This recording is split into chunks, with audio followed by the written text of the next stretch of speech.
Ladies and gentlemen, can I please have your attention? I am that dude, Bodkins. Patty to patty. It's ridiculous. No way. There's nobody else out there. He's your guy. Give a big round of applause for the one and only Bodkin Show. I'm going to repeat that again, folks. I didn't stutter. Welcome to the Bodkins Show.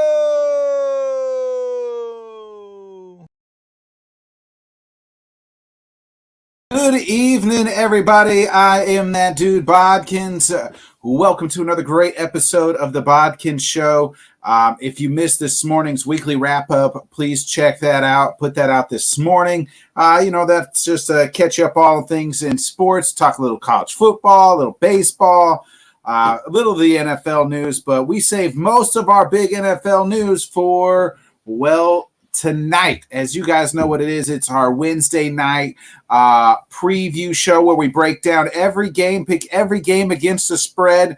Also, in the back end, Kenny and Craig always giving out that good fantasy advice. I mean, it's almost great fantasy advice at this point, depending on who you're following, whether it's Kenny or Craig. But it's almost great. We're a good show, almost great show. So again, tune in. Thanks for everybody for tuning in. You guys know what it is. Tonight I am joined by none other than Mr. Smoking Amigo himself, Kenneth Miller. Kenny, what's up, big man? Not much. How's it going, brother? Not much. Here we are. It is week 7. We're about halfway through. Tendencies are starting to pull through. I feel like we should know still who is who, but I mean, it seems like half the league is 3-3. And there's about 3 really good teams. Outside of that is a hope and a prayer.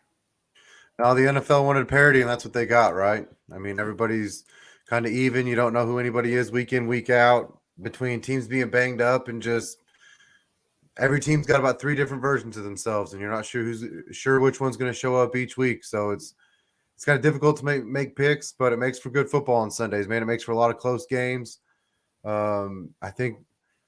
I forget what it is, but I think 80%, 85% of the games have been within 7 points, I think, for the season, some crazy stat like that. So the NFL is definitely getting exactly what they want. They're getting games that are close so the fans will watch them, and Vegas is getting what they want too, because a lot of them spreads at 3.5 and 4.5 and stuff like that, man. They make a lot of money on that. Yeah, it's hard, and that's why one week you're going 3-11, and the next week you're going 10-2. So it's just flip of the coin every week. It just really depends a lot on the matchups. I know scoring is down. And it seems like games are going quicker though because scoring is down. A lot of teams are running the ball. It feels like. What do you make of that? Just before we start getting into these, breaking down, just scoring, just being almost like 10 points less that I read or heard or something like that this year. Well, I was thinking about that actually this morning, listening to Fantasy on Sirius XM or whatever, and I was thinking, man, this time last year we had 3 teams already hit 190. We might have had somebody get close to 200. I mean, this year we're struggling for teams to get 150. Scoring's just kind of down everywhere. I think you're kind of seeing not necessarily the move back to the old school, but you're seeing where everybody wanted to air it out for a while, no matter who the quarterback was. You're seeing teams realize we may not have the guy to do that. Let's build a system where maybe we can win. And you're seeing teams like the Falcons knock off the Bucs. You're seeing teams like the Steelers squeak out wins because they're just like, hey, we're going to play old school football. And it's working for a lot of teams. Stefanski's been doing that in Cleveland. He's been doing it very well. With Chubb and Hunt, and you're kind of seeing more teams just say that who cares about not necessarily the offense doesn't sell tickets, but winning games sells tickets more than anything. And you're kind of seeing them be okay just running the ball and playing decent defense and trying to get after the quarterback a little bit and make some things happen. Yeah, I contributed to 2 things. Number one, I think offenses have now adjusted back to the defense, right? Like that middle linebacker used to be a big guy that was going to tackle. Now due to the spread out offense, we need somebody that can cover these running backs, maybe receivers, that all this spread. So now we're going, 5 DBs, almost taking out the linebacker, less linebackers. So what are you going to do? Okay, well, you're going to put this skinny guy out here. We're just going to pound it in him and pound the rock. I attribute to that a little bit. I also attribute to just the lack of, teams starting later. Not getting the reps anymore that they used to get as far as, preseason, training camps, everything's limited right nowadays. Like they're not putting pads on as, day one and doing 2-a-days and this and that. For health reasons, right? And we know why. And that's, it needs to be done, but it's also causing teams not to be in rhythm right away. It's causing teams to almost be this first month of the season where, it's almost your preseason type games because we weren't playing starters. A lot of times you look at the Green Bay Packers, Aaron Rodgers didn't take one snap in preseason. Maybe looking at hindsight, probably should have been playing out there. We know he's getting that with the reps in practice, but needs game time reps with these young guys. Maybe probably should have played. So I contribute to some of that. Both, right? Defense is changing, offense is going back, changing back. It's a evolution of the league. Just continue to change. Check. We're playing chess here, and then the combination of these guys aren't getting the reps that they used to get all the time, and due to less preseason games and less reps at practice due to the new rules and regulations. Well, running backs are dime a dozen, right? 100%. We say it all the time. Franchise quarterbacks aren't. So not every team can go out and sling it 45, 50 times a game and feel good about it. Teams are eventually going to have to just run the ball because you're going to be able to get more guys that are good at running the ball. Another thing you brought up too, as far as the way the defense is built now, a lot of defensive lines is built to get after the quarterback with a big secondary. And if all you're doing is kind of getting to the quarterback and you don't have those guys up there that can really stop the run, running backs are getting huge. Not everybody is the Saquon Barkley's at the 5'10" level. A lot of them dudes are 6 foot, 6'1", 6'2" now, weighing 220 to 240, and that's the norm. That's kind of becoming the norm. I feel bad for anybody that's got to step in front of Kenneth Walker and try to stop that big son of a gun every Sunday 21 times in a game, And so when you do that, it's going to open that up. As you've seen Derrick Henry eat on it, Vrabel will go to him 30 times a game. He doesn't care what the score says because at some point you're not going to be able to stop him anymore. Eventually he's going to break one, right, for 20 or so. No, and you see, it's like you said, linebackers are getting smaller. Well, corners ain't getting no bigger either. It's not the Legion of Boom style anymore. It's you got to keep up with the track stars. And so and not everybody's Derrick Henry, just like not everybody's Pat Mahomes. Not every team's going to be able to turn around and give it to one dude 30 times. But the teams that are able to do that are going to do it. The teams that are able to throw the ball 40 times and feel good about it are going to do that. Everybody else is just going to try to compete and scrape together whatever they can to try to stay in the hunt. All right, let's go ahead and we'll get into let's start getting into week 7 here. We're almost, it's crazy to think we're about 2 weeks, and we'll be halfway done with the season. Let's get into week 7. How the picks end up finished last week, and then we'll get into the spreads here. So last week you ended up losing the last two, going 10-4, still your best week. And then Craig went 5-9. I ended up going 8-6. Tony came up big for our guest, ended up with the first week over 500, went 8-6. So he's our new guest picker top week. That's right. What's up? No, he ended up on Eagles Island, and Craig was on Broncos Island, and that kind of did him in. Got Craig back to 5-9. Craig had his worst week. Hey, we've all been there. Tony of Philly Sports Raps, Philly continues to win, so he's just feeding off that Eagles and feeding off the Phillies, right? So. They got something in the water there in Philadelphia. I need to go and start drinking some of that. No, the water's nasty. I've been there. Speaking of nasty, this Thursday night game maybe it should be a little bit better than the last 2 Thursday night games. Cardinals getting D-Hop back. They make the trade for Robbie Anderson for what that's worth. Saints still banged up. Not too sure if it's going to be Jameis or Andy Dalton. I haven't heard. I do know Olave's playing, but no Mike Thomas, no a couple other inactives there for the Saints. Saints continue to be hurt. Looks like Cardinals here the favorite at -2. It's a pick'em game, Kenny. Who you like in this one? Man, this is a hard game to pick too. How in the world do you not pick Arizona, but how in the world do you pick Arizona? You got to think as far as Thursday night games goes. We got to get a touchdown this week, right? We went 2 straight weeks without a touchdown. Boys, we got to get a touchdown this week with the Cardinals and Saints out there. Saints have at least been scoring points, which oddly enough is something the Cardinals kind of struggle to do. Getting D-Hop back is going to be good, but they kind of lost about everybody else, didn't they? I know they got Robbie, but he's going to be in a limited packages, Kingsbury said.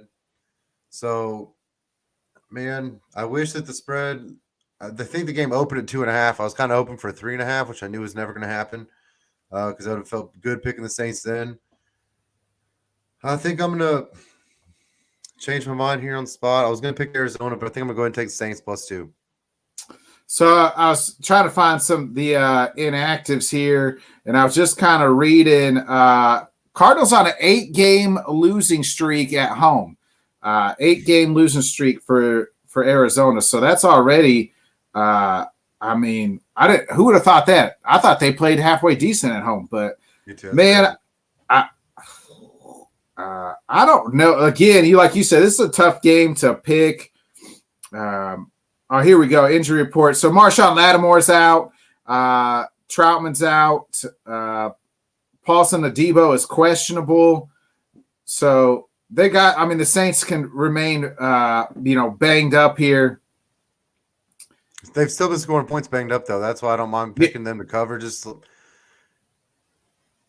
Michael Thomas is out again. Okay, well, they've been scoring, 25 points a game with him out. So Olave is the only one that bothers me a little bit. I know he's still a little banged up, but I know he's supposed to be back. So yeah, no Marquise Brown, no Hollywood Brown for Arizona, but I mean they do get. We talked D-Hop coming back in his first game after the 6-game suspension. Man, I don't know on this one. James Conner questionable here. Darrell Williams is out for the Cardinals as well. Rodney Hudson, their center's out. This is tough, man. Let me ask you this before I make my pick, and if you're the Saints, do you go back? Jameis Winston was kind of a healthy, not really scratch, but was the healthy backup. Do you go back to Jameis or do you stick with Andy Dalton? Because I think I'm on record kind of saying I like Andy here going forward with the Saints. I think they just kind of have to decide: do they want to go with the high floor or a high ceiling? I think that's kind of the difference between the two. Jameis might throw for 500 yards, might throw for 5 interceptions, might throw for 5 touchdowns. So I think Dalton's going to protect the ball a little more. They've definitely committed to the run with Dalton in. I know even the big game that Taysom Hill had, Kamara still carried the ball 21 times in that game. So if they're going to go with Andy Dalton, they kind of have the recipe to do it. I think I would maybe go with Jameis coming back, only because I think that Andy Dalton is the type of vet that if you went with Jameis for 2 games and Jameis looked bad, if you went back to Andy Dalton, I think he would be able to handle that mentally just fine. Where if you hang on and wait until Andy Dalton, I mean, how do you even call it messing up? Like, what are the expectations for the Saints really at this point? So I don't know if you don't go to Jameis now, I don't know if you ever go back to Jameis. And so I think maybe go back to Jameis now and just kind of see what you got. See what he's got. You kind of know what you got. Kind of see what he's got and what kind of, if he can hit a hot streak. And if not, you can always go to old reliable Andy Dalton back there. I mean, you're going to get out of him 185 and a touchdown and a pick. And if you can run the ball a bunch and the defense can hold him down, you might be able to win that game. Yeah. Jameis. Jameis gives you a little more upside. He does, but I like the floor of Andy Dalton. Just, he's not going to lose you a whole lot of games. The Saints haven't really played like a team that can have a high floor, low ceiling quarterback and win, though. That's the only thing. Yeah. I mean, they've been banged up the whole time Dalton's been playing. No Jarvis Landry as well. Both sides of the ball. Defense been banged up, too. I mean, they can't keep nobody healthy right now. It's an now or never for this Cardinal team. It's got to start getting real hot. Don't we say that every week? It's getting hot in the kitchen here for Kingsbury. He did come out and say, hey, if I think I'll quit calling plays if I think it's going to help this team win. I think D-Hop coming back is going to be a huge lift for this team. They look so much better. They're like a night and day team. I've never quite seen it when one player's in the lineup compared to when he's out of the lineup. I mean, and that's Kyler Murray. He's a night and day quarterback when D-Hop is in and when he's out. Give me the Cardinals. I'm hammering home the Cardinals at -2 and the pick 'em here. Just because D-Hop's back. That's the right pick. And honestly, that's what I came in here doing. Like I said, I changed my mind on the spot just because the last 3 weeks I've said I'm not going to pick Arizona. Go prove it to me before I can, boys. That's kind of what I got. And if you're going to prove it to me, do it on a week where you get D-Hop back. So if you can't do it this week, you'll never do it. But you're going to have to do it before I can pick you. That's kind of just where we're at. Yeah, let's get into the next one here. We got Atlanta, surprisingly 3-3 Atlanta, going to the Bengals. The Bengals a pretty heavy favorite here at -6.5. Bengals are also 3-3. Seem to like they're kind of getting it figured out. Start off slow. I feel like every Bengals game they start off slow, and then the third or fourth quarter it's when they hit the big play to Chase or Higgins, and then they get going. Who do you like in this one? Bengals, Falcons. Man, you're spot on about the Bengals. I mean, it's almost like the Derrick Henry show as far as they're just going to trust that you can't stop Jamar Chase 100% of the time for 4 quarters. And he really only needs to catch 4 balls to make a huge difference in a game. And Burrow looks at him first every single time. And so it kind of just seems like that's their recipe, is at some point Chase is going to get loose. I'm going to take the Falcons to cover for sure. Yeah, hey, Craig ain't wrong. Like I said, Cardinals is the right pick. I'm not going to pick them yet. But I'm going to take the Falcons to cover at +6.5. I kind of like that big spread. I do worry a little bit at some point. The Bengals, almost like not necessarily the same boat the Cardinals, but at some point, like the Bengals are going to get it rolling. And if you're going to do it, like, hey, the Falcons is the week you can. But the Falcons have also shown that they're a gritty team. And if you make a few mistakes, like they do got the recipe to run the ball. And if Mariota like kind of has the week against like he did against the Bucs, not necessarily the rushing touchdowns and everything, but just managing the game, they're definitely going to cover that 6.5, I think. But I would take the Bengals money line, I think, every time. Yeah, Craig he's got the so he did say Cardinals -2 as well, and he is on the Falcons. Falcons remain they're 6-0 against the spread. Knock it home for me, 7-0 against the spread. I got the Bengals money line, Bodkins, Burrow, Bengals. But on this one, I like the Falcons at -6.5. I don't understand. Why do you think that spread is -6.5? Because Atlanta is just they're like, hey, they're just like, they're 6-0. We're just going to make the spread so Atlanta can be at least 7-0 against the spread. I mean, like, is that what the Vegas is thinking? I don't understand the spread. I figured it would be, to me, a more reasonable spread to me is like 5.5. I know that's only a point, but at minimum 3.5, but max 5.5. 6.5 is just too much. I think it is too. I mean, that's kind of why I'm always on the Falcons train, is just because for some reason they just keep disrespecting them in the form of big spreads, and I don't understand. I mean, 2 weeks in a row, I think they had 10-point spreads against them. Like, of course they're 6-0. Like, when's the last time the Falcons didn't cover a 10-point spread? I think as bad as they've been, you got to go back a while. Last year they were a spread covering son of a gun, and they can't win a game. I mean, they did last week, but even last year they couldn't win a game, but they cover a lot of spreads. I don't understand. I don't think the Bengals have done enough to really go out there. 6.5, that's a dominating spread. And I just don't think the Bengals have really shown that they go out there and dominate anybody. I don't think the Falcons have shown you can be dominated.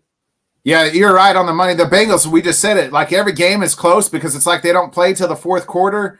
And the Falcons, they're not a team that you can really do that with. I mean, they give up big leads too, but them boys are playing behind Arthur Smith. They believe in that system, what they're doing. They're not going to throw the ball a whole lot. It's going to be a lot of running. Whether efficient, man. That efficiency goes a long way, dude. Whether it's Mariota running the football or Algier or somebody else running the ball. But I'm with you. We're all on the Falcons at +6.5. We get into the Detroit coming off the bye week, hopefully finding some sort of defense. It was reported today Dak is back, should be playing against the Lions here. Cowboys, your Cowboys are favorites at -7. You like the Cowboys or you like the Lions here to cover? I don't know. I don't think the Cowboys can cover -7, to be honest with you. I know the Lions got shut out by the Pats, which kind of blew us all away based on they were a team that you just always picked to cover. They always got a big spread, and they always found a way to cover it, and they didn't there. But I do think that they're a team that can score points coming off a bye. Hopefully everybody got a little more healthy. I just think that the Lions can score, and I know that the Cowboys obviously have good defense. So people ask for a long time, week after week, is the Cowboys defense legit? I think they've shown they absolutely are. But I just think that the 7's a lot, and even with Dak coming back, you got to think maybe a little bit of rust there, right? You know, he hasn't played for 4 weeks, 5 weeks, whatever it's been. So I'm going to take the Lions to cover this week. If this game was next week, maybe I would take, after I got to see Dak come back, maybe I'd take the Cowboys to cover because of that defense. But I got to see if the Cowboys can score points first before I can take them to cover a spread like 7. Yeah, I'm kind of with you there. The Cowboys with Dak in week 1 didn't look great, and they haven't really looked great offensively, even with Cooper Rush in there. I mean, it's been low scoring games. It's when they get behind 2 scores, right? Like you look at their 2 losses. I mean, the loss against the Eagles, they just got down too much, too big, too fast. They're not a team that can score, at least not with Cooper Rush. Maybe with Dak it'd be a little different. But the Lions, we know one thing the Lions can do is score. They can't stop nobody, but they can score, and they'll find if this was 3, I'd probably give the Cowboys. But at -7, I'm with you. I think I like the Cowboys money line, but give me Lions +7. We're all on the Lions. Craig likes the Lions. I like the Lions. So that means the Cowboys are probably going to cover here. But give us all our Lions at +7, baby, hammering it home. Yeah, Cowboys by 10. And this will be the game that the Lions score 0 points again, just like they did against New England a couple weeks ago. I just think that coming off a bye, you got to think coming off a bye, you can cover 7, right? You've been sitting there watching film for 2 weeks of the Cowboys defense. Yes, it's good, but you got to think you found a way to cover 7 on that, right? I just hope their defense can stop somebody. Like St. Brown back? Yeah, St. Brown should be full go. I didn't see about Swift. I know he's banged up too. Yeah. Let me look real quick. I'm not too sure on Swift. I hadn't heard on Swift. I know St. Brown. They said he's 100% go. I was looking on. It'll be interesting to see what Dak looks like coming back, and if they stick to kind of that same formula they had of running the ball as much as they could with Cooper Rush in, it worked. You know, and if you use that same recipe and you bring in a quarterback who's a hell of a lot better at throwing the ball like Dak, you got to think that's going to open up some of those big plays as long as you stay committed to the run. And we know it's not exactly Mike McCarthy's strong suit of staying committed to the run. So it looks like DeAndre Swift is questionable. So that's what I thought. I knew he still was. They were kind of talking about on the radio before I came in. Yeah, DJ Chark questionable as well. So probably, I'd say Swift may be a game time decision. Jamal Williams is all right back there anyway. So yeah. But the Cowboys defense is good. I think they're going to give Goff some problems, but I still like I like the Lions +7. Let's get into Colts. Again, another 3-3. What are they? 3-2-1 here. Got a chance to kind of get back in first place, or the Titans can really. It's weird that these two teams are playing so early in the season for division rivals. Like they just played a couple weeks ago. And now here we are in week 7, and the Titans could really put a 2-game stomp on this division if they can come here and take care of the Colts as Titans are the favorite here at -2.5. Isn't it weird? It's week 7 and the Colts are going to be done with the Titans and the Jags. It is. That's what. Yeah. Like who are they playing the second half of the season? First half of the season, they've already played them both twice. I had to see when they play the Texans again, but I just think it's a wild, wild schedule. Usually you face most of your division rivals the back half of the season, right? You get them once early in the season, maybe, and then you face most of it the second half of the season, especially like the last 3 weeks. Here the Colts are wrapping up their whole division. Too? I mean, if you're the league, you would want it like that. If you're a team, you would want it. If we're banged up in week 2, we're damn sure still banged up in week 5. I don't want to play you right away. Like, let me get you again week 11 once we got everybody healthy and we got a chance to kind of get back to who we are. Yeah. So they don't – it's weird. So they played Houston week 1. They don't play them again until week 18. But by week 7, they're already done with the Titans and the Jags. What a wild schedule. Anyway, so game. I just don't think that I can pick the Colts to look okay 2 games in a row, right? I mean, they haven't really shown they can do that. I'm not 100% sure the Titans have either. I think the hardest thing to really break down right now when you kind of look at them, it's like what's the identity of either of those teams? You know, we know what it's kind of supposed to be and what we kind of thought it was going to be, but it doesn't really seem to be that way for either one of them. You know, Derrick Henry, he had that one good game, but I don't really think that he's really kind of who we expected him to kind of be back to be who he was last year before he ended up getting hurt. We kind of thought that's who he was going to be all year. Jonathan Taylor obviously isn't Jonathan Taylor. The Colts run game isn't what it was. It's going to be interesting to see which one of these teams can kind of balance themselves out. And these are the two teams we've kind of picked to go 1 and 2 in the division, whatever order you had them in preseason. We obviously know where you were at on the Colts. I wish the spread was a little bigger. I'm going to take the Titans to cover -2.5, and I don't know. You know what? I changed my mind. I'm going to take JT coming back because I need him for my fantasy team too. So I'm going to just try to stay right with the football gods. I'm going to take the Colts to cover +2.5. Yeah, you mentioned it. Jonathan Taylor, questionable, was limited at practice today. Shaquille Leonard, questionable. So hopefully Naheem Hines, questionable. So hopefully they are going to get healthy. They said basically Jonathan Taylor's going to be full go. Said he was limited, but that's basically out of precaution, not necessarily like he's still banged up. They kind of said he's good to go. Yeah, and I mean it's Wednesday, so if you're questionable on Wednesday, good chance you're playing on Sunday. No huge injuries here for the Titans. Man, again, both these teams, like you said, they've both just kind of like been like it's like one good game, one bad game. Colts, I mean, they just flung the ball all over last week. Kind of was like, hey, no JT, no problem. And we know that's not really what they want to do. Frank Wright looks like a freaking idiot half the time. Like he doesn't know what he's doing. I trust Vrabel more than I do Frank Wright. That's for sure. Titans are coming off a bye week. So you talked about the Titans. The Titans have looked good. They've won 3 in a row. They beat the Raiders, Indy, and then the Commanders. That Commanders game we know was close. But, I mean, they're averaging right around 24 points a game.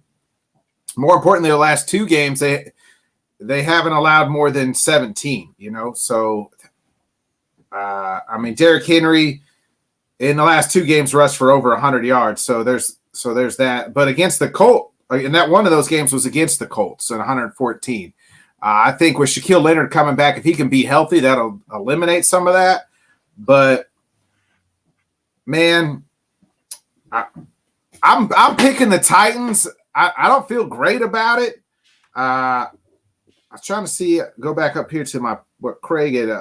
Craig picked Titans. Craig picked the Titans too. Okay, so yeah, I'm picking the Titans. You're going to be on Colt Island. I don't feel great about better. The Colts got shut out by the Jags the first time and then beat them the second time. So I'm just going to hope that they can look better against the Titans the second time they did the first time. Well, they got their asses spanked by the Titans the first time. I mean, so they did by Jacksonville, but was that credit to Jacksonville or credit to the Colts? Because the Jacksonville, who knows? Who are they? Who are either one? Yeah, exactly. Who knows? Exactly. I know who the Titans are. They've looked good their last 3 games. They're going to give the ball to Derrick Henry. We know their game plan. The Titans, at least, they have that recipe and they know it works because they've used it for the last 2 years and they've made big runs with it. Last 3 years, right? Yeah. And that's a team. I guess it has been 3 yet. So that's a team that can do it, though. Some of these other teams are trying that recipe sometimes. They don't necessarily have the personnel. You know, the Titans can, and they will do that, and it works. Yeah, so I'm sticking with what I do know, and I know the Titans are running the make it 4 in a row for the Titans here, baby, at -2.5. Give me the Titans. Hey, if Michael Pittman gets 12 targets again, I'm going to look very good over here on Colts Island. Hey, Alec Pierce has been a nice addition there. Yeah, me and Craig was battling for him there that week on waivers, man. I was pretty upset he beat me to him. Let's get into my Packers here, -5. Looks like it's Tyler Heineke time here for the Commanders. They got a bunch of off-season off the field problems with the owner. The Commanders do, but on the field it hasn't looked much better either. And it's Tyler Heineke time. Who you like here? My Packers, they desperately need a win here. This has got to be a get-right game, but can it be a get-right game that they cover at -5? Man, you know I got rules on this show. I got rules with football picks, and rules are made to be broken, my friend. This is the first week. It took me 7 weeks to finally do it, but there's no way I can pick the Packers to cover +5 right now or -5 right now. They've not really shown that they're a team that can cover a big spread. Almost like the Cowboys, they haven't really shown they're a team that can cover a big spread. I do think at some point the Packers are going to have a get-right game. It may happen this week. I think that if it was Carson, I would probably pick the Packers. But honestly, I think every time Taylor Heineke comes in, that first game is always a barn burner. He always goes out there, slings it over the yard, looks like a dude that the next week we're all saying, hey, man, that should be Taylor Heineke's job. And then he'll go out and lose the game. We're like, oh, well, that's kind of why it's not his job. And being at home, Heineke's back. I think the fans were kind of not necessarily fed up with Carson, but they were kind of over the situation. Maybe they even got a little more fire in them to kind of keep the electricity in the stadium. So I'm going to take the Commanders to cover +5, and we'll see if this is the game that Aaron Rodgers and the boys can finally kind of get right. I wish it was going to be in Lambeau for them to have a get-right game. But that really didn't work for them last week. So maybe going on the road, kind of get away from that pressure, kind of us against the world mentality, maybe they can have their finally have their bounce back. So are you taking the Packers? No, I'm taking the Commanders. Okay. This is a game that the Packers could go out and look like the Packers. It's almost like the Cardinals. Like, I know what you can do, but you're going to have to do it before I can pick you to do it. Yeah, Craig took the Packers at -5. Man, I went against the Packers last week, and I mean, I was right. You know, like you kind of know your own team at this point in time. And at -5, that means they got to win by a touchdown. I just don't see it. I mean, I watch that team. I watch every play. I've watched damn near every game of every play. And the defense can't put two halves together. I know everybody wants to talk about the wide receiver issues. Sammy Watkins is slowly working his way back, but no Randall Cobb. But the offensive line has been god-awful for the Green Bay Packers. Just god-awful. They had Quentin Williams looking like he was freaking Warren Sapp out there. And now Quentin Williams is an all-pro type player, and he's coming along for a young guy. But, I mean, it's not like Washington doesn't have pass rushers. I mean, Montez Sweat, Deron Payne, like those guys. We know Chase Young is out. I've been on the notion that I thought Heineke was all right. Like, I didn't really felt like they upgraded when they traded for Carson Wentz. I don't know, was it you or Craig that said that that was a Dan Snyder move, was Wentz. He wanted Wentz and made the trigger for Wentz. Yeah, so throughout this whole Dan Snyder saga and all this stuff that's been going on and leaks that have been coming out, that's basically what I read. I want to say it was on Bleacher Report, but I don't remember 100%. It might have been Sporting News. But either way, yeah, I had read that Dan Snyder basically came in and said, we're going to trade for Carson Wentz. And everybody was essentially told that if you don't agree with that decision, there's the door, because that's what we're doing. And so everybody was kind of force-fed, basically, Carson Wentz as the way forward. Yeah, it looks like for Washington, Jahan Dotson, looks like he's going to be a go. He's questionable, so he had been out for like the last week or so. I'm going to take the Commanders at +5 here and leave Craig on Packer Island. How's the Bear fan on Packer Island by himself? I don't know, but I just can't. I can't take the Packers to cover at -5. I don't feel great about it. I think I like the money line, but I like the money line the last 3 weeks, and it hasn't 2 weeks, and it hasn't turned out great for me. But I'm going to take the Commanders at +5. I like Green Bay. Money line, I think it'll be a 3-point game, hopefully. Maybe even a 1-point game. But, Jesus, give me the freaking Commanders. Left hand up. Who are we? The Commanders. I mean, God. I probably picked against Green Bay more this year than I ever have in my entire life. And maybe I'm just getting smarter. And my fanhood is getting, my heart is, my brain's getting bigger and my heart is getting smaller. I don't know. I think everybody keeps kind of waiting for that Aaron Rodgers historical turnaround, blah, blah, blah, some basically record-breaking comeback that they make. And maybe it's just not in the cards. Maybe it's just not kind of coming together the way everybody thought. I mean, we started off slow before, right? Like it seemed like with McCarthy, we were always like in this spot, 3-3. 2 and 3 Well, a in lot of 5 teams games. are anyway. I mean, like we kind of said at the beginning of the show, look how many teams are 500. I mean, that's the league. Like being right around 500 means you're a 3-game stretch away from being in a commanding lead in the division. So as long as you're hanging around that 500, it doesn't really matter how you're doing it. You just kind of hope at some point that things will kind of click, whether it's a health issue or whatever. You just kind of hope that things will click. Yeah. Johnny's chiming in here, and he said, "Can't make picks with your heart, bro." And exactly, Johnny. I used to do it all the time. I've gotten, like I said, I think I've gotten smarter the older I get, or wiser at least. I don't know about smarter. All right, Kenny, let's get into speaking of older. Tom Brady looks real old in that Bucs offense. I gave him the turd of the week last week because that offense has just been so bad. They're heavy favorites against, I think, the worst team in the league here in the Panthers. PJ Walker's going to start. Sam Darnold's looking to come back. But who you like here? Bucks, biggest spread of the week at -11 against Carolina. Last week I gave Carolina the benefit of the doubt in the big spread game against the Rams, and they showed they couldn't cover that. And I think that the Bucks are a little better than the Rams right now. So as much as I don't know about that, but they're probably in the same boat because again, it goes back to who are they really? How good's the Bucks defense? How good do you think the Bucks defense really is? Still pretty good? Because the Bucks run the shit out of the ball. So if their defense is still pretty good, then they've at least got a recipe that can win. Now, whether or not they can go out there and do it,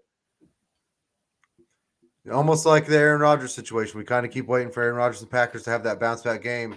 You got to think almost like we thought the Packers would do last week coming off the loss to the Giants. You got to think coming off the loss to the Falcons, maybe Tampa will go out there and say, no more, sir.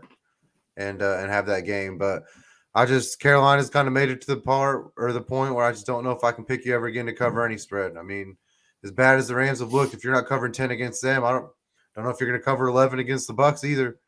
I think that the Panthers kind of going to get ran all over. I think the Bucks are starting to get a few guys back, starting to get a few kinks worked out. Kind of like you said, as much as missing the preseason and stuff, Brady missed a bunch of it. They've had basically no receivers healthy besides Mike Evans for a long time. So I am going to take the Bucks, though. I mean, you made me publicly apologize to Tom Brady 3 weeks ago. So I'm just kind of on this pick Tom Brady train, so I don't have to do it again. Yeah, +11's a lot. Craig is on the Panthers at +11. He believes in PJ Walker. Maybe he believes. I don't think he does. I just don't think he believes in big spreads. You know, it's hard for me to pick the Bucks because 11 is just such a big spread. But I'm not fucking picking Panthers. I just can't do it. Maybe he believes Robbie Anderson was the problem in Carolina, and their offense is finally going to explode. Right? Robbie was the issue, and their offense is just going to break out here against the stingy Bucks defense. I mean, that's one thing you can say about the Bucks.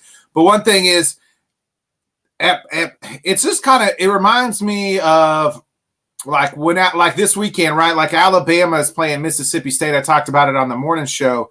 It's +21. Maybe that spread would have been a little smaller if Alabama wasn't coming off a loss. Maybe this spread would be a little bit smaller. I know it's weird to say that. Well, they're coming off a loss. You think the spread would be shorter, but sometimes people get real pissed off when they lose. And Tom Brady's one of those guys. They're going to go out there and they're going to show their dominance and show them who they really are. Again, it's kind of one of them, like, if not now, win type things for the Tampa Bay. Just kind of I alluded to Arizona. If not now, win. Like, this is the opponent the Bucs offense has got to put up a lot of points right here. I expect a couple touchdowns from Mike Evans. You know, Lenny Fournette's been catching the ball like nobody's business. You know, maybe Julio will get play, and they'll get some weapons going. So I'm with you. I'm leaving Craig on Panther Island. I can't take the Panthers. They're the worst team in the league in my mind. You know, Bryce Young will look good in Carolina next year, folks. Give me the Bucks at -11, baby. Yeah, you talk about pissed off spreads. That was kind of the Packers and the Jets spread last week, right? Somehow it was -7, even though the Jets just scored 40 points, which the Packers obviously looked like they couldn't do it all. And that was kind of that same thing. Like, well, Aaron Rodgers got to be pissed off coming off a loss, right? Apparently not mad enough. Is this next spread right? Yeah. There's no way that the Giants are dog. That is how in the hell are the Giants 5-1, and they're the dogs going against the crappy Jacksonville Jaguars, who, I mean, they're not, I mean, they're 3-3. I know the Giants they play close games, but they just Jags beat are 2-4. 2-4. They just beat the Giants just beat the Packers, and they just beat the Baltimore Ravens. Two teams that everybody either A, predict to finish 1 or 2 in their division and dang near make the playoffs. And you got the Giants being -3, are the dogs going to Jacksonville. Is Saquon hurt? No, I know the Giants ain't got no receivers, but they ain't had no damn receivers all year. They still got a defensive front, and they still got a recipe to run the ball. And I kind of thought the same thing when I was making these slides. I had to double check twice. I don't understand. What When's is the last time a 5-1 team played a 2-4 team and they were 3-point dogs? I mean, who knows if that's ever even happened before? I'd be very interested to know. Johnny's chiming in here. He's got Jacksonville money line. Jacksonville's winning this game. So Jacksonville's the team for the last 2 weeks we've been saying, well, they're going to get right. What's right? What's right for them? I mean, was the first 3 weeks just a fluke, or is that what's right? Or is that what right is? You know, the first 3 weeks we were talking about Peterson was coach of the year and Trevor Lawrence was going to make, look good. The Jags was at one point the favorites to win the freaking division. And now here we are. They're 2-4. The Jags are who we thought they were, and they stink. So somehow -3 at home. Hopefully this is the game they get right. The Tinkertown Jagoffs have been waiting for the freaking Jags to get going for the last 3 weeks. I jump on the train and the wheels fall off. Maybe it's the Miller curse. Maybe I did it to him. Hopefully this is the game the Jags get right. But the Giants have kind of proven themselves to be that you're going to give me a close spread like that? Man, give me the Giants, because the Jags haven't shown they can stop the run. The Giants haven't shown that anybody can stop them from running the ball. And the Jags, the last few weeks on offense, just haven't looked like a team that can go out there and really look that great. And if the Giants just shut down the Packers and the Ravens, I got to pick them to shut down the Jags. That's just process of elimination. Yeah, I mean, if the spread was the other way around, that Giants +3 or -3, I'd probably take the Giants, or thinking it's going to be a push at the minimum. I just don't. I'm like speechless on this spread here. This is Craig has got the Giants at +3. The blue usually I'm rocking for the Cubs, but hey, tonight it's the blue for the big blue of the Giants, baby. I've been saying it. I've been all in on the Giants and Brian Daboll every freaking week. I just love that team. Like I hate, if it wasn't for New York and their crap, I hate New York and all their fans, and I hate the Giants because the things they've done to the Packers in the past. But damn it, I love Brian Daboll and what he's done with this organization and turned it around, and the way they play and the way he coaches them and the way those guys respond to him. I'm all in on the Giants, baby. Lock it in. We're all in on the Giants at +3. Now let's get into Browns here going to Cleveland. Again, the Browns, it seems like they're in every game but find ways to lose it. Same with the Ravens. I mean, the Ravens, the Ravens very easily could be 6-0 right now. Instead, they're 3-3. They've had some really heartbreaking losses. Just right at the end. Last week was a bad interception by Lamar, then a fumble by Lamar, cost them the game. Giants get the victory. But Ravens at -6.5 here. One thing we know is the Ravens can't cover the pass, but one thing we know the Browns don't like to do is pass. So, Kenny, who you like here? Browns, Ravens. Man, I just keep, ever since the Ravens lost to the Bills, I just keep waiting for the Ravens to have a bounce back game, and they just turn around and just keep not having one too. I don't know who anybody is. I don't know who anybody is. I don't know how you look at the way these two teams have played and say the spread should be 6.5. The Browns. Well, okay, maybe not against the Pats, but the Browns have at least the Browns have kept most of the games close, even if they haven't won them. And the Ravens have let a lot of teams stick around, and they've lost some games. I'm gonna take the Browns to cover 6.5. I don't know if that's the smart move. based on the fact that the Browns just showed they could run all over. And let me tell you, the Ravens are a team that can run all over you if you're going to let them. I wish 6.5 such a big spread, though. I don't know if the Ravens cover 6.5 right now. If the Ravens are going to have a bounce back game and kind of really be who we thought they were the first few weeks, this is a game they're going to have to win. I would pick the Ravens on the money line for sure. They're just not a team I could pick to cover 6.5 at this moment. I think that the Browns can run the ball well enough to kind of keep it close. And I think a close game. I mean, it's just a close game. If the Browns run the ball, it's going to be hard for the Ravens to cover a 6.5 point spread. Yeah, Craig's got the Browns here as well. Man, if you let Bailey Zappi throw for 300 yards on you and look like, he's the next Tom Brady, what are they going to do when Lamar's running on you?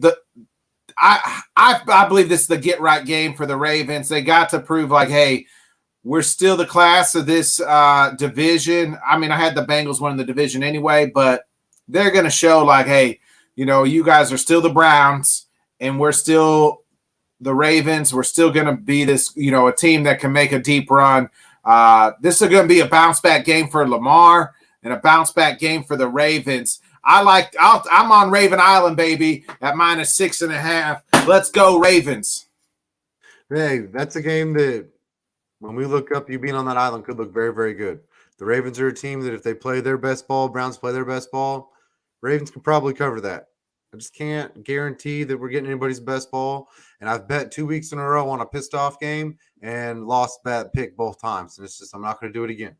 You can't on any team. There's only, like I said, there's about 3 teams I can guarantee that I'm probably going to get their best ball, and 2 of them are on buys this week. So, I mean, outside of that, you don't know who's going to be who, and who's going to do what. Yeah, no, 100%, man. I hope the Ravens win just because I think that football is going to be better if the Ravens are who they were the first few weeks. I think it's better for everybody. I think it's better for, obviously, Lamar. It's better for the fans if Lamar's playing good. Who gives a shit about the Browns? You know what I mean? I'd rather have the Ravens good than the Browns, to be honest with you, from a fan's perspective. Yeah, this is kind of a game that the Browns really need, though, right? Like, everybody is, as far as like where they want to be, but when Deshaun Watson gets back, what they want their record to be, right? Like, I mean, can they afford to go, it would be 2-5 at that point in time? At that point, you get 2-5, that's tough to come back from, I know everybody's 3-3, but that's tough.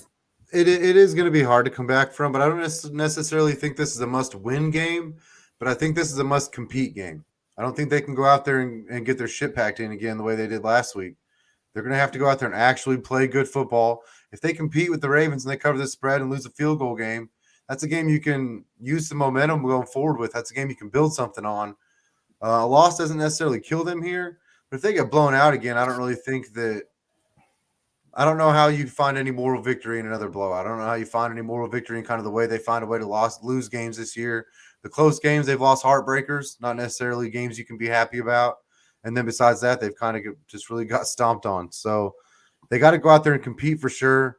I think 3-4 for the Ravens might be worse than 2-5 for the Browns, just kind of based off of expectations. Where the Ravens kind of were expectations exactly. So I don't necessarily think it's must win, but it's damn sure it must compete. You got to go out there and look like a team that got some fight left in them.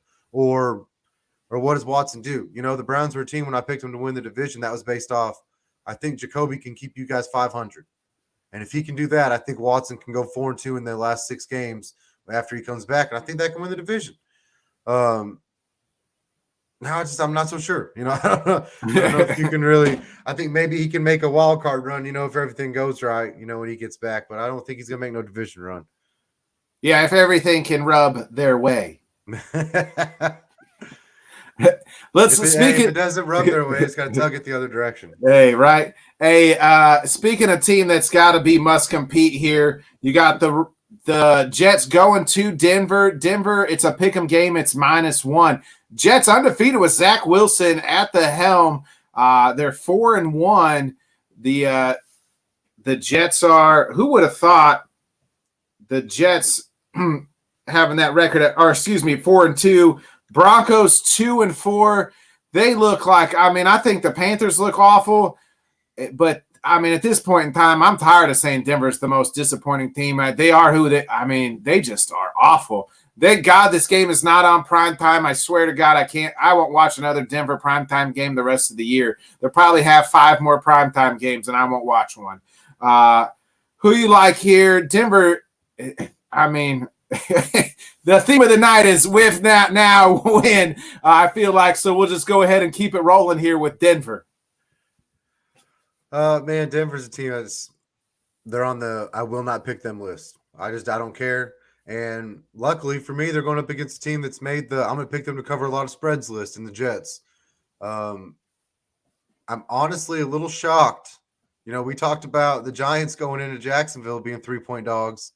I'm kind of a little shocked that the Jets are going into Denver the way they've been playing and that they're dogs. You know, I kind of halfway expected, the Jets scored 40 points against the Dolphins and turned around and beat the Packers in Lambeau. Heck, I'm going to take them to go in and beat. And I take the Jets money line, not just Jets cover, which obviously it's a pick 'em. But I mean, I'm going to take Jets money line in this one. I think the Jets are going to go into Denver, and I'm not going to necessarily say put it on them, because I know the Broncos defense is getting healthy, and so they're going to kind of maybe get back to who we thought they would be, but not to the extent, obviously, because Russ ain't cooking. I mean, I don't know what in the world is going on there. Like, he's cooking something. That special ingredient that they cook down here in Missouri, Right. No, I mean, it's kind of like you said. We're tired of saying the Broncos are the most disappointing team. They're just Jets are kind of hot. They got some swag. I'm gonna pick them to win this game.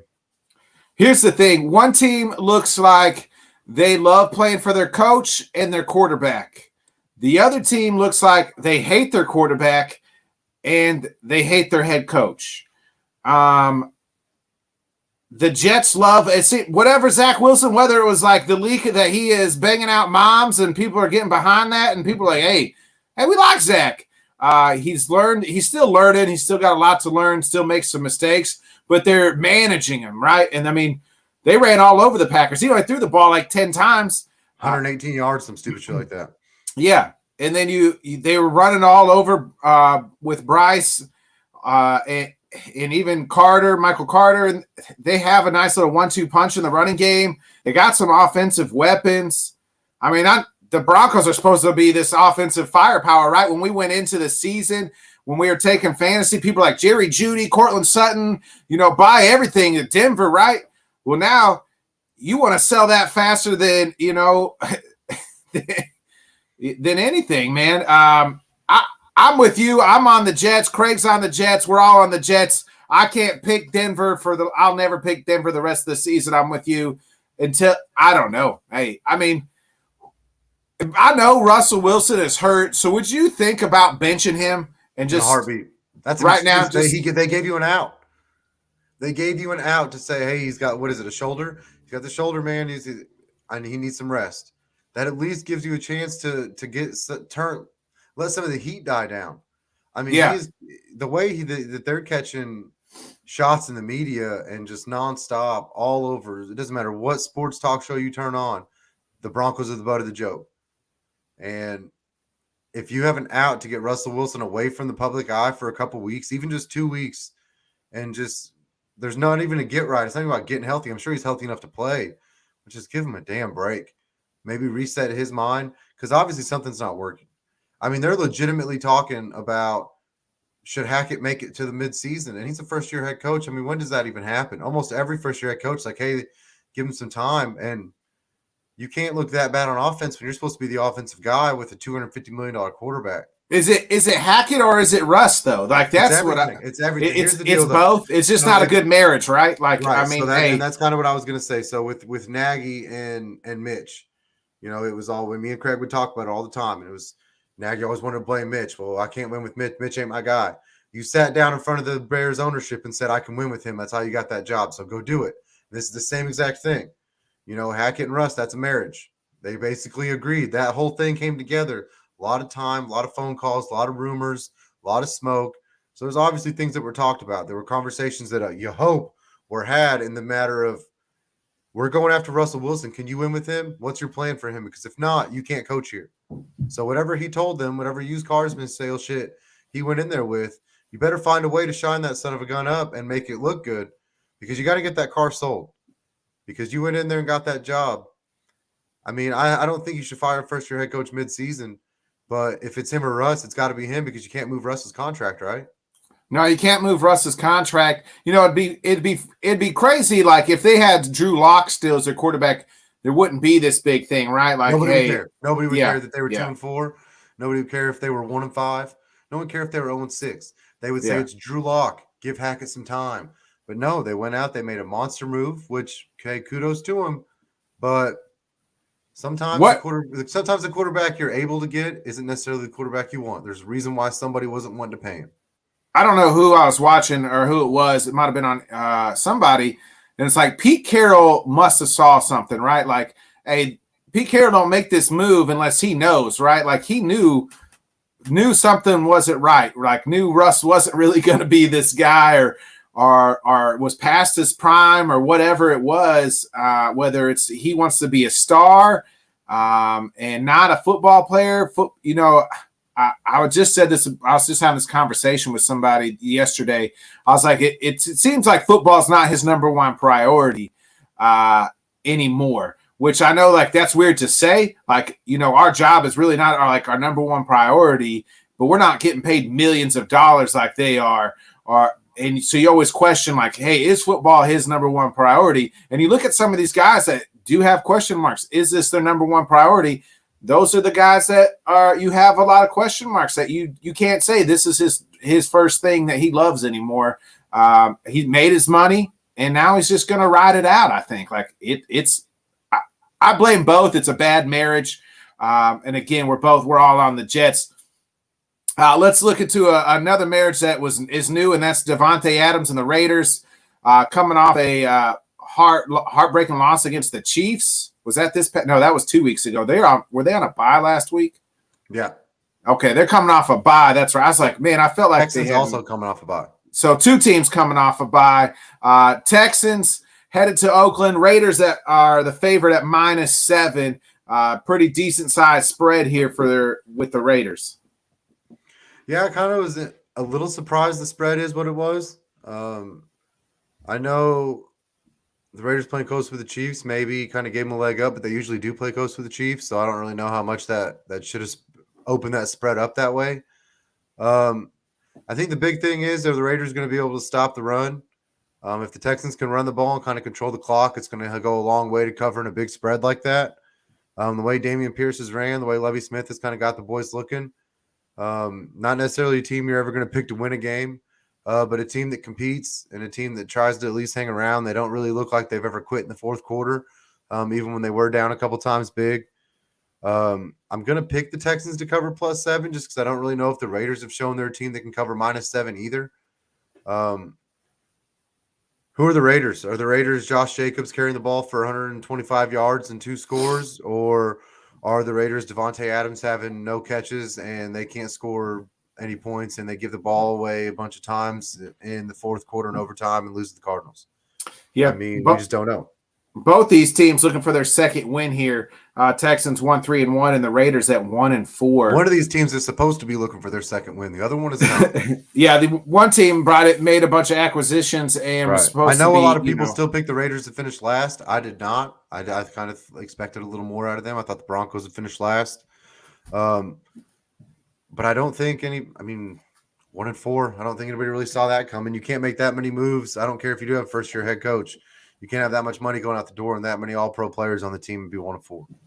Yeah, this just shows you that, folks, like the offseason don't mean dick. I mean, the AFC West was supposed to be the best. You know, we were talking, maybe all 4 of these teams could get in the playoffs. 3 of these teams. This is going to be the best division in football. Well, now look at the Broncos absolutely suck. The Raiders absolutely suck. The Chargers, their coach is going to cost some games because he's going for it on 4th and 20 on his own 5. The Chiefs, well, they're still the freaking Chiefs, which I kept saying all season, all off season, until proven otherwise. The Chiefs will run that division because Andy Reid knows what the hell he's doing. Patty Mahomes knows what the hell he's doing, and nobody else in that division knows what the hell they're doing. And speaking of knowing what the hell they're doing, I feel like this is a game that the Texans. It seems like the Texans either cover or they just get blown the brakes off. Same thing last year. They either cover or it's a complete blowout. Yeah. So I get it. I mean, I get the spread, but I just don't know if the Raiders ever look like a team that can put a team away like that. You got to be a team that can put teams away to cover a big spread. Yeah, I like the Raiders money line here, but I'm with you. Craig's got the Texans as well. I'm going to go plus, give me +7 with the Texans, baby. Hammer it home. So I just mentioned the Chargers. Chargers at -6 here. Favorite hosting Seattle. Seattle's another surprising 3-3 team here. I'm surprised this spread is at -6. I would have expected 3.5 or, closer to something like that. But -6, pretty big spread here with the Chargers. Why do the Chargers get these big spreads? Is it because the Chargers going to charge it? Just know what Vegas doesn't understand that terminology? Well, I mean, not even just that. I mean, if you take away kind of the down week last week for the offense, Seahawks look like a team that can score points and cover a big spread like that. I was kind of shocked when I seen how big that spread was as well. I know it seems like the Chargers should be 3-3, but they're 4-2 somehow. Yeah, but I mean they shouldn't have won the game against the Broncos. You know what I mean? You just kind of look the way they charged 2 or 3 times, and the Broncos just broncoed a little worse. They shouldn't have won the game against the Browns. They gave the Browns to it on a platter. No, same. So, I mean, you look like a team at the Ravens and say they could be 6-0. I mean, the Chargers could be 1-5, 2-4. So, I mean, at the end of the day, I still think the Chargers are going to charge her, and that's just kind of is what it is. This is a team they could go out and win by 10 or 12 or 13. I wouldn't really be that surprised, but the Seahawks are a team that kind of covers. I'm going to take them to cover +6. Yeah, I was trying to see what did Craig say. What did Craig have here in the text? I don't know. I'm looking at trying to see who he had. I got his picks right here. Chargers. Yeah, Chargers. Oh, he's got Chargers. So he's back on his boy with Herbert. He has to be. He's got Eckler. Sometimes you just got to pick with your fantasy team, bro. Yeah, I mean, Eckler's been the last 3 games. Eckler's come alive. I'm with you though. I'm kind of with you as far as like I don't understand this spread. At -6, Seattle has shown that they can compete. Like that's the thing. Seattle's been in every game, no matter who even in the 3 games they've lost. It's been like a bad Geno Smith interception or just a fumble or something crazy has happened. They've been in every game. I'm with you here. I don't understand the spread. Chargers are going to charge her. Like I said, Staley will do something dumb enough to keep this game close, and Pete Carroll isn't going to do something dumb enough where I'm with you. Give me the Seahawks at +6. I like the Chargers. It's not necessarily the team that's going to do something dumb. It's the recipe. See, the reason why Brandon Staley is going to do something dumb is because when you risk it, you're either a genius or an idiot, and it's just the way it is. But the Seahawks recipe is we're going to give the ball to Kenneth Walker 21 times, and we're going to let Geno just not make mistakes, and that's going to keep them in a lot of games. Yeah, we're going to scheme. We're going to scheme open DK, and they got both these teams are, if you look on paper, very talented, right? Yeah. I mean, talented, especially on the offense. Chargers got a little bit more talent on the defense. That Seahawks defense is young. It's still growing and improving. And then you get to the quarterback position. But, I mean, we've been saying, man, like, I know you said you put money on Saquon Barkley being comeback player of the year. But, shit, right now, Geno, it's between maybe him and Geno. I just don't think so. You're going to give it to Saquon just because of the usage? It's the difference. It's at the end of the day, they're not going to give it to the game manager of a team that's, just probably not going to be in a playoff hunt. It's just kind of the way it's going to go. The Giants are a 5-1 team. Saquon's legit coming off injuries, not just being a journeyman and being not good enough to take anybody's job. He's legit coming back from something with the last 2 years being banged up. I just think that it's kind of the way that it would go. Now, I know I'm a little biased. Obviously, I got money on Saquon. But as far as that goes, it's definitely Saquon for me right now by really a mile, just because he looks just like the RB1 kind of everybody thought he was before the injuries. Geno just looks like game manager is doing his job. He's just a glorified Cooper Rush right now. Yeah, I'll give you that. I'll give you that. I don't mean I'm that in a with you. bad way. I mean, he's doing his job very, very well. Better than expected, for By sure. a mile. I mean, by 2 who in the miles. world? Who in the world would By more have than a Geno mile. Smith It's like, top hey, 6 quarterback in fantasy right now? yeah. Give me Gino and the boys at +6, though. I like the Seahawks. Craig's on Charger Island. Another weird spread here. I don't understand this. I know the Chiefs are coming off a loss. How are they only -2.5 favorites going to San Francisco? Is it like the mid-cross country? Atlanta put it on the 49ers last week. Bad, doubled them up. And here they are, 49ers only, 2.5 dog to the Chiefs, who just lost to maybe the best team in the league. I know the Niners lost last week, but up until that point, the Niners looked very good. They look like a team that, with the Shanahan recipe, they want to run the ball, they want to control the clock. I am a little bit shocked. The spread, I kind of thought it'd be 3.5. I know it's only a point, but I mean the Chiefs are kind of who we thought they were, and even if the Niners are who they kind of looked like, I still think the Chiefs probably go in and win that game. If it was 3.5, I'd have took the Niners for sure. The 2.5 makes it kind of more of a pick 'em.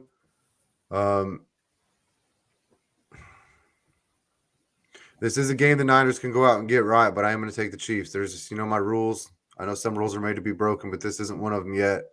So I'm going to take the Chiefs to win. Hopefully it's by field goal. Wouldn't surprise me if it was not. So we'll just kind of see how it goes. Yeah, Craig's got Chiefs at -2.5 as well. I'm with you guys. I'm not picking the Chiefs to lose 2 games in a row. This will be another bounce back game offensively for the Chiefs. Is Josh Allen playing in this game? Yeah. I don't what? Is Josh Allen playing? Is Josh Allen? Yeah. No, I don't know. In the Chiefs fucking Niners game? Yeah. The point is, no, he's not. So that means the Chiefs. Oh my God! I was like, "What are you talking about, dude?" Oh, so did I miss something somewhere? Did they sign some dude named Josh Allen? That's supposed to be some game changer. Hey, like, Josh Allen ain't on the field, so the Chiefs are gonna be all right, folks. Hey, Jimmy G ain't hurdling over, folks. He ain't got that dog in him. Hey, give me the Chiefs at -2.5, baby. Hey, let's get into the Sunday night game. I'm not too sure. Is it Tua time, or is it going to be Teddy here for the Dolphins? And I'm not too sure if it's Mitch or Kenny Pickett for the Steelers. But Dolphins favorites here -7. Dolphins Steelers. Let me look up the injuries here real quick. It could be battle of the backups. I know both are all in the concussion protocol.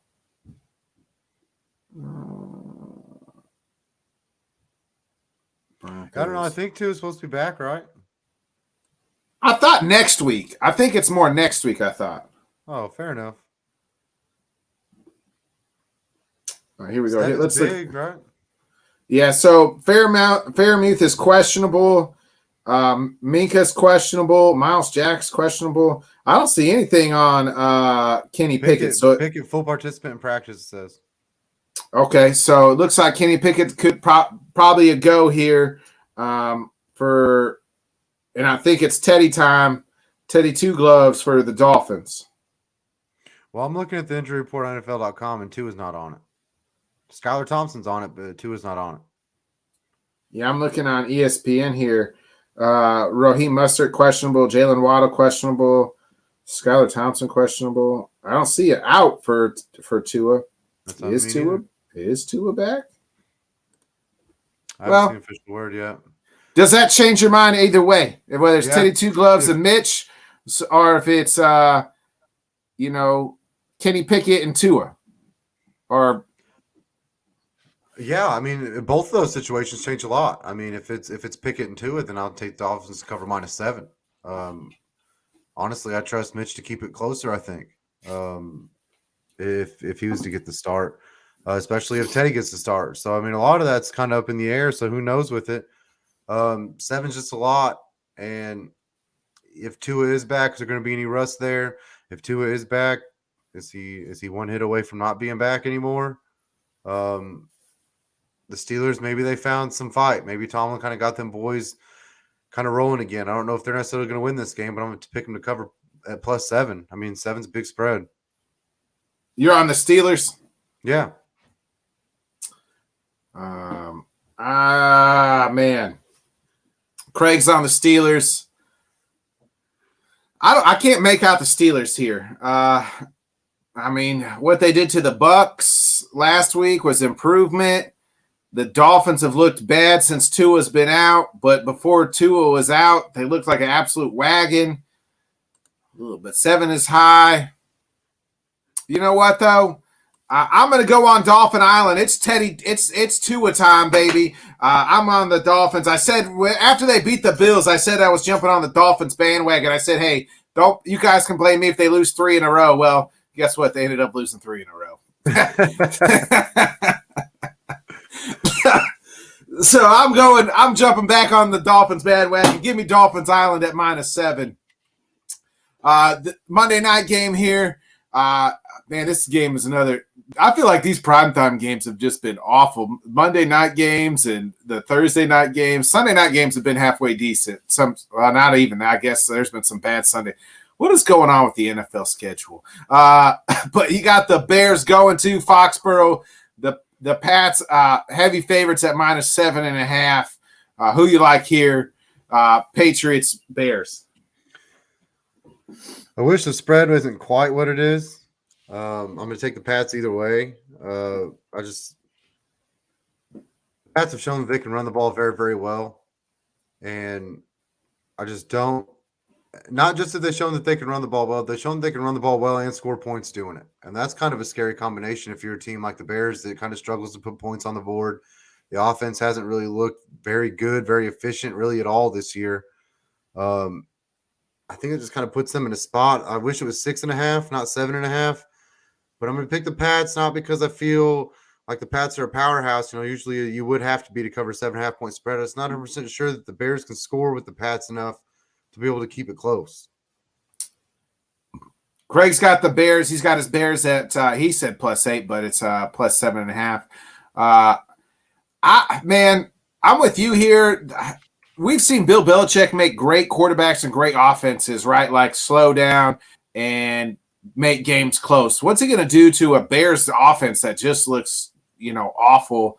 And I mean, Justin Fields has some, moments where he looks good, but I don't think it's all on Justin Fields. I don't think the Bears offensive line's any good. I don't think he's got any great weapons. They didn't do the poor kid any favors, is what I'm trying to say. But the Patriots, I mean, whether it's Bailey Zappi or Mac Daddy, give me the Patriots at -7.5. Craig's on Bear Island. Lock it in. I'm on with you on the Pats at -7.5. I'll tell you, it's not a game that I would be really surprised if it ended up being a little closer, only because the Bears do have the personnel that, they can run the ball too. They got Monty back there. Khalil Herbert's a good change of pace back as well. It's just we haven't seen them put it together the way the Pats have kind of looked like they're kind of turned into who we expect the Pats to look like. An efficient team on offense, a good team on defense.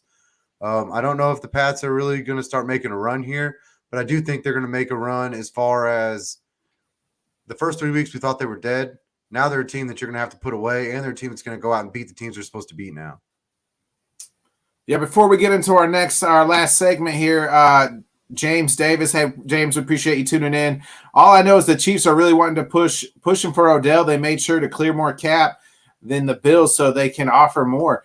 I mean, you think that game Sunday they realized we need a guy like Odell, not having that difference maker because, I mean, we saw when they had Tyreek was kind of that huge difference maker in the playoffs the last few years. And, I mean, reportedly they cleared more cap space. Kelsey reworks his deal. I mean, they're not going to be the only team in on Odell, but, what's your take there, Chiefs and Odell? I don't necessarily think that they that game made them think, oh, we have to go out and make a move for Odell. I think any team that's in contention wants to add Odell if they can. There's not, I mean, unless you got D-Hop coming back off a suspension from week 6, who in the hell else is going to add an all-pro level receiver at midseason? Nobody's doing that. So I think that everybody's going to do it. They cleared $3.5 million in space. I mean, as soon as they made that move, I mean, that's an Odell move. I said the same thing. So I definitely think they're going to make a run at it. Odell's in a very interesting spot as far as he's being recruited. He kind of gets to pick where he wants to go. He gets to interview teams rather than teams interview him. I don't know if I pick him to end up at the Chiefs, but I definitely pick the Chiefs to make a run at it, or run at him for sure. The clearing up that space was definitely Odell money, and man, Odell with Pat Mahomes is going to look pretty damn good. Yeah, I'm still hoping up him and AR-12 join forces together, but I think the three top spots is the Packers, Chiefs, and Bills, and I think any way he ends up with a quarterback that's going to have a lot of fun with him. Yeah, maybe a return back to the Rams. I mean, that I think those are the 4 teams. And that's there too, but I just feel like if he's going to do that, wouldn't he have done that already? And I know he kind of came out and said they didn't offer me nothing, and Sean McVay said, well, it's not the last thing we're going to offer you either. And I do get that, but also, I mean, it's week 7. I mean, why wouldn't you just have him in the building already? I don't really understand the need to not have him there. I get it. You don't have him on payroll yet. Push that off as long as you can, but I mean, he's keeping his options open for a reason. It's not on accident. You know how hard it is to repeat, how bad the Rams will look. Do you think he's going to sign on for that? Speaking of why, you mentioned something, and why isn't a team like? Is it just because he's so far from like being? Is it a him thing? Like, hey, I'm gonna wait out before I come join the building. Because if I'm a team, I'm probably already reaching out for him. Hey, come continue to work out, know our playbook, and everything else. So like, whenever you're ready, we're ready to go. Or is it a team thing, or is it a him thing? Like, hey, I'm gonna see the lay of the land and pick my proponent of the contender. And, first quarter of the season while I'm still rehabbing because, he's coming off a second ACL surgery. I think it's both. I do think that financially it helps the teams, like I said, to kind of hold that off as long as they can. It also gives him more time to get healthy. I don't think that it hurts either side for him to take more time off because you're adding Odell for a playoff run, and I don't mean the playoff run to make the playoffs. I mean, for the playoffs once you get there. So I think that's why the teams on the list is so limited. I think that honestly, if you're Odell, you got to think that just kind of the way he kind of carries himself, he seems like a guy that would take the lack of structure of being a free agent kind of as long as you can. He's obviously staying in shape. You see the dude all the time. He doesn't look like he's missed a day at the gym. But I do think that it's a mutual thing. It kind of helps him see who are you first. If you're Odell and you sign with the Rams preseason and you're sitting there right now like, oh, I definitely made a mistake. So holding off as long as you can lets you see what if you sign with the Packers preseason? He's doing the same exact thing right now, thinking, man, I don't even know if me coming back is going to help this offense. I think holding off as long as you can kind of lets the landscape kind of present itself to you more than you have to present yourself to it. All right. Now let's go ahead and hit that, get into our next everybody's favorite segment of the week. Sorry, I lost the video. I'm an amateur. It's time for K&K Fantasy Corner. That's right. It's K&K's Fantasy Corner. So let's go ahead. We'll start with the sit-em or the starts here. Kenny, go ahead and give me your first stardom of the week here. My first starter running back, it was going to be Kenyon Drake, but then Craig sent his picks in, and so I didn't want to double nothing up. I'm going to steal Craig from last week. He thought that last week was going to be the Packers bounce-back game with A.J. Dillon, kind of getting some time to run the ball against the Jets. Another big spread. Maybe this will be the game that the Packers have that bounce-back game, and they kind of get out to that big lead. And I think that this is going to be a game A.J. Dillon scores in. I think this is a game he's going to get his 10 to 12 touches, and I think that with the touchdown, you're going to be looking at 12 to 15 out of A.J. Dillon. I think it's going to be good flex play this week. Yeah, go ahead. You could mention Craig's Kenyon Drake. I know you just mentioned that he was. With Dobbins banged up, I think that everybody kind of saw last week. Drake's definitely the dude. They do got Gus the Bus Edwards coming back, so I think that is going to cut into some of what Drake was doing. Drake's shown a lot of flashes the last few years, but obviously not the consistency to take over a job. He did get a big payday a little bit from the Raiders, but it wasn't starter payday, obviously. But after what he showed last week and kind of, the Ravens are guaranteed to be committed to the run, that Kenyon Drake's an awesome start this week. I was hoping to get him on waivers, having Dobbins as well. He's going to kind of give me that whole backfield until the injuries shake themselves out. So Craig's spot on with that Drake play, I think. All right, who's your next stardom here? I started him at receiver, Curtis Samuel. Heineke coming back. He's a gunslinger. He likes to throw it all over the field, so I think that's going to help out all the receivers. If this is the Packers bounce back game, that means the Commanders are going to be in a pass positive game script, and that's going to help out the receivers as well. Curtis Samuel's a target hog too, man. He's a dude that no matter what, if he just seems like the guy they feed the ball to. I mean, I know that maybe it's we just don't look at the best corner type deal, and that's why they don't throw it at McLaurin enough. But Samuel's kind of been getting a lot of targets, and if there's going to be a game where they're going to be throwing a lot from behind, then I'm going to take him to be a good flex play. Yeah, Craig's got his next stardom is Alec Pierce. I think everybody's been kind of high on Alec Pierce here the last 2-3 weeks.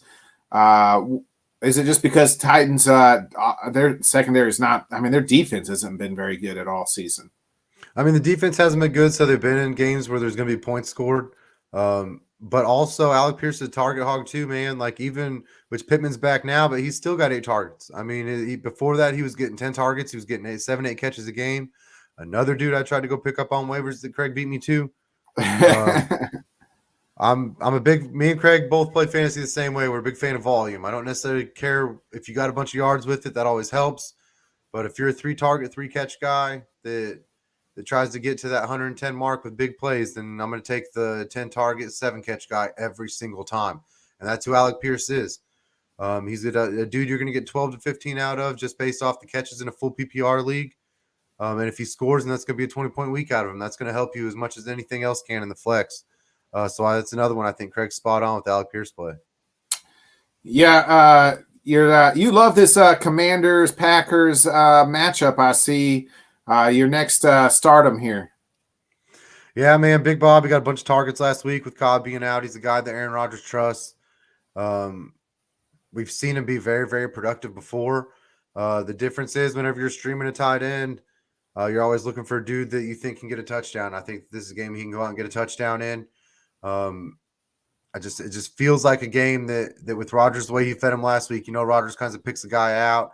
He loves doing that. It's kind of his thing. And it kind of seemed like Tanya might be that guy while Cobby's out. And so I'm going to pick him to get that touchdown this week and give you that 12 to 15 out of that tight end. Yeah, last week. I thought it was Tanyan's best game since he come back from the ACL surgery. It was the most volume he's got, though. I mean, it's easy to have your best game when you're getting the most volume. And like I said, with Cobby being out, man, Rodgers got to throw to somebody you trust. Yeah, I mean, but he's getting the volume and he's getting targeted, but it's because he's getting open. So part of that is because he's healthier. You know what I mean? Like he's getting that burst back, cuts right, knows that off is. I mean, towards ACL, man, it takes guys a while to get back from that. It's not as much as they can get back on the field now sooner, where you used to miss a full year no matter what. Guys are getting back on the field in 8-9 months. Still takes 2 years to. It doesn't necessarily mean they're not getting back in the field 100%. And you're seeing a lot of guys now. Dobbins coming back from it. His knee tightened up last week. Taylor Lewan had knee trouble again, come back from his ACL. Guys are getting back sooner.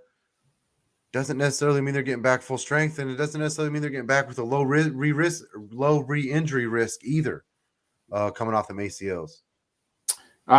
Craig's last stardom here is Hunter Henry. I mean, surprisingly, Hunter Henry against his Bears here. He's been getting volume. He got a touchdown. It's hard to ever pick a pass catcher 2 weeks in a row. That's the one thing I will say. I do think the Hunter Henry is a safe play. I think he's going to give you around that 8 to 10 mark, which isn't bad out of a streamer tight end if that's what you're looking for. I just don't know if he gets a touchdown this week, and that's kind of what puts you over the edge. But I think it's a safe floor play. I think it's a safe 8 to 10 point play for a streamer, and you'll take that. Let's get into your last the situms here. I feel like this is the second week in a row here for Antonio Gibson. Yeah. It wasn't supposed to be. I changed it. It did not save. It was gonna be Latavius Murray this week, and it wasn't based off of. I think that he is going to have a terrible week, but I think that if you saw what he did last week and you think, oh man, Latavius Murray is going to take something over. I don't look too much into them saying that Melvin Gordon's going to get the start this week because that hasn't necessarily meant 20 carries for anybody. It did, even when Javonte was healthy, it still only meant 15 carries a game. So I don't think that really means anything. I just don't think that people should be rushing out because Latavius Murray got 12 carries last week and looked really, really good doing it. I don't think that's the guy you should be rushing out to plug in your flex and think, man, he's taking off again. He's going to take that job. I don't think that's necessarily true. Yeah, there's a reason Latavius Murray's bounced around the league and been on practice squads after, practice squads and teams. It's just because, he's a Jag, just another guy. Yeah, no, I mean that's 100%, and I think that's kind of he's going to be serviceable, and it's a dude where if Melvin Gordon goes out there and doesn't really look great with his carries, getting that start don't necessarily mean that you're going to keep that job just from quarter to quarter, and so it'll be kind of interesting to see how that works out. But I just don't think anybody should look at last week and think that this is something that Murray's a dude you should definitely pick up, not necessarily plug in yet. Craig's sit-em here is Michael Carter. Is that just, Breece Hall looks like he's taken over that backfield completely. I mean, Carter got some little work in, but it's Breece Hall's backfield. Like it's happened now. No, he's a touchdown vulture and son of a gun though right now. So it's not necessarily it's a sit-em. Definitely don't drop him yet. He's a guy that he's got RB1 upside if Breece Hall does get hurt. Low end RB1, high end RB2 upside, so you definitely want to keep him around. But I don't mind the sit him here. Breece Hall, he's looked more dynamic every game. Looks like they've been trying to get him the ball more creative ways every game. And even last week, coming off a win at Lambeau, like you said a bunch of times, 118 passing yards. They've definitely kept running the ball. Carter's still going to get his, but it just looks like Breece Hall is more of a guy that you got to get the ball in his hands more and more, and they're trying to do that. And I think that Craig's just letting keep him on your bench for now and kind of see if he's going to be just that cuff or if they're going to keep trying to use him. But you got to wait and see what happens with Breece Hall. If you got Michael Carter, I would try to sell him the Breece Hall owner right now because it's a guy that might take him and think, hey, let me get that whole backfield, and now I know I'm safe. I would have definitely made that trade with Landez before he dropped Michael Carter. I texted him right away and said, man, I got Breece. I would have gave you things from Michael Carter just to make sure he didn't hit the free agent market. Now I got to fight for him. So if you got Michael Carter and you're giving up on him, try to trade him the Breece Hall owner. But besides that, just keep him on your bench and see what happens with him. Who's your next sit-em here? DJ Moore. Yeah, man. I thought last week with the coach being fired, maybe there would be a fire lit under the Panthers, but that was absolutely not what happened. Even with fire was lit. Robbie Anderson lit it and walked away as it exploded. Yeah, no doubt. The Panthers aren't a team that look like that they can throw the ball or that they can score points. You can't drop DJ Moore, but you can definitely sit DJ Moore. Somehow, some way, just like last week, they had him ranked, I want to say, wide receiver 28 before the week. They got him ranked wide receiver 30, 32, I think, this week. And I was just like, how are you rating this guy? It's a wide receiver 3. That's a dude you have to start in your flex if you got a multiple flex league. I just don't understand how you can put that designation on DJ Moore right now and feel good about it. Not with PJ Walker, even not with anybody. I don't care if it's him, Mm-hmm. Baker, Sam Darnold, Matt Rule, me, you, Craig. It doesn't matter who's throwing the ball right now. I'm not trusting any Panthers receiver to do nothing right now. If you're not McCaffrey, you can't play if you're a Panther in fantasy. Craig's here. I'm surprised with Chase Claypool. Is that he just Chase Claypool had his best game of the year. Welcome to the season. I called it on Sunday. He kind of expects Chase Claypool to go back to being Chase Claypool of weeks 1 through 5. No, I mean it's who Chase Claypool was last year too. Whenever he had his breakout year, big game, nothing, big game, nothing, big game. And I think he's just kind of letting you know, almost like with Michael Carter, with everybody. I mean, don't get caught up in what happened last week. It ain't necessarily about last week. Chase Claypool had a big week last week. You cannot think, oh, well, here we go. It's Chase Claypool season again. You got to manage expectations with that. If you're stuck in a spot, I know bye weeks are here, and you have to play Claypool, you don't hate it, but you got to understand that if you don't score, you could be looking at a 4 or 5 or 6 point week out of him. It might hurt you in that flex. So if you got a better option, I would definitely recommend taking it. Yeah, he did have 9 catches, but I don't think he probably had 9 catches combined all season before last week. You guys both had the same sit-em here at tight end. You guys are down on my guy, TJ Hawkinson. Is it just because St. Brown is healthy and back so that you guys expect a lot more targets to go back to him? No, not necessarily. I mean, it's definitely going to cut into it with St. Brown coming back. My thing is tight ends. Cowboys defense. Cowboys. And it's not just the Cowboys defense. You look, tight ends are averaging 3 to 4 catches a game, and they're averaging 35 yards a game. As if you're looking for 6 out of your tight end, that's not a dude that you're rushing to start. That's a dude you're hoping maybe you can pick up a streamer and maybe play over him. Hunter Henry's out there. If you're the TJ Hawkinson owner, I'd go pick up Hunter Henry, leave Hawk on the bench, get him back next week, and you get a good start out of Hunter Henry this week. Bob Tonyan out there too. Hawk's just a guy that when you look at it, you got to manage expectations anytime a tight end's playing the Dallas defense. I hated to have a double up there, but really it was just kind of the best option. Bellinger was the guy I was looking at it as a must start as well. I think Taysom Hill's a guy you can sit. Freiermuth is a guy I would question starting. Andrews is the only tight end of the year so far that's had a lot of luck against Miami. So I kind of managed expectations with him as well. I'm looking for my boy Hayden Hurst to have a good week against Atlanta again this week. They got him tight end 10, man. I'd look for him to have another top 5 finish against Atlanta. Yeah, he's been a nice pickup for the Bengals. I liked him. I tried to get him the same time you did because he was just getting 3, 4, 5 catches. He's filled that TJ was the Uzama role even better, really. Uzama, yeah. I mean, he's filled it better than to me than what he was doing. He's been that great outlet. He's a better blocker. You can leave him on the field better. I picked him up whenever he got 5 targets in a game, 5 or 6 targets in a game, and the announcer said, we talked to Joey in the production meeting this week, and he said, man, he really loves having Hayden Hurst here. Says one of his favorite guys. And I said, well, that's the dude I'm picking up then. If quarterback says he loves you, you're a guy I can trust. Yeah. Yeah, it was like 2 weeks in a row. He had like 5 targets the first 2 weeks of the season. I was like, Hayden Hurst is giving you 10 points on a week he doesn't score and 17 on a week he does. I mean, if you're not taking that out of a tight end, I mean, if you don't got Kelsey or Andrews, that's all you can hope to get. Yeah. I mean, him and Njoku's been like that since he had his breakout game. Njoku's been good, man. Yeah, he's been all right. But if you're getting – there's only a few guys you can get 10 out of without a touchdown at tight end. And that's why that's why it's a position that you can punt late in the draft and then stream every week. Because, you get your – Go ahead. If it ain't Kelsey or Andrews, it's just a bunch of guys. No, I mean 100%. You're just picking somebody and saying, boy, I hope you score this week. I mean, I feel bad for the Kyle Pitts owners, folks. Hey, that's been another great K&K Fantasy Corner.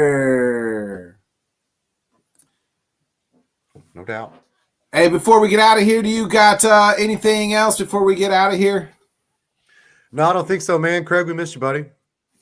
Yeah, Craig's doing some family stuff and had to work tonight as well. So Wednesday he probably be a lot of misses or texting in the comments. But again, we miss you, Craig. We'll be back Sunday night with our NFL Week 7 reaction show.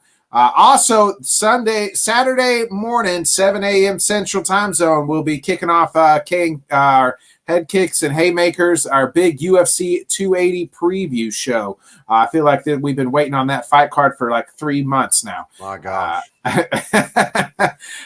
So I'm excited to break down all the fights. That'll happen Saturday morning, and then Sunday morning we'll do the post show, and then Sunday night we'll do our NFL Week 7 reaction show. So a lot to come here on the Bodkin Show. Again, make sure you guys are headed over to Let's Talk Sports, hitting the nice subscribe button. My guys over at the Sports Buffoons with Tanner and the boys as well. Again, Let's Talk Sports. I talked about it this morning. Dan has got everything covered, every team, every person. It is a miniature ESPN, constantly, guys, putting out stuff and anything you want to hear about they got it covered at LTS. So it's on Amazon and Roku channel. So just search for Let's Talk Sports, and you can find it all there. You can find our beautiful faces as well. So be a friend, tell a friend, folks. Hit that subscribe button, hit that share button. We appreciate y'all tuning in for another great episode of the Bodkin Show. That's Kenny Miller. I'm Nick Bodkins. We appreciate it. Hit that outro, Kenny.